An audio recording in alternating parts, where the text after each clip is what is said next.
డిమార్ట్ దగ్గరికి అయితే వచ్చేసాము. ఇంకా లోనకి వెళ్ళి షాపింగ్ అయితే స్టార్ట్ చేసాము అనమాట.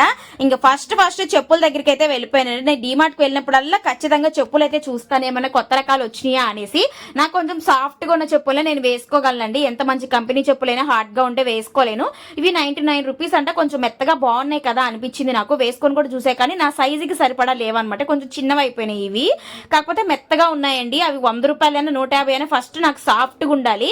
అది ఎంతైనా సరే ముందు సాఫ్ట్ గా ఉండేది చూసుకుంటాను అనమాట. మెయిన్ గట్టిగుంటే అస్సలు నడవలేను. ఇది వేసుకొని చూశాను కానీ కాకపోతే నా సగం కాలు బయటే ఉందేమో అనిపించింది. చెప్పుకుని రాయో ముడ్లో గుచ్చుకుందంటే వెళ్ళిపోద్ది కాలు లోపలికి అని చెప్పి పక్కన పెట్టేసా. ఇవి చూసారా భలే ఉన్నాయి కదా, బ్లడ్ సర్క్యులేషన్ కి బాగుంటాయి. కానీ ఇప్పుడు అసలుకే కాలు నొప్పులు ఉన్నాయి కాబట్టి కొంచెం సాఫ్ట్ గా ఉన్నవే వేసుకోమన్నారు. ఇంకా ఫైనల్ గా లాస్ట్ టైం వచ్చినప్పుడు కూడా ఈ చెప్పులు చూసా. మళ్ళీ ఈ చెప్పులు ఇప్పుడు కూడా అలానే ఉన్నాయండి, బాగా సేలింగ్ జరుగుతున్నట్టుంది. అందుకే ఆ మోడల్స్ అలాగే ఉండిపోయినాయి, అంటే ఎక్కువ ఉన్నాయన్నమాట స్టాక్ అయితే. మాత్రం ఇవి వచ్చేసి 370 రూపీస్ అలా ఉన్నాయి. బాగున్నాయి కదా, మీకు నచ్చిన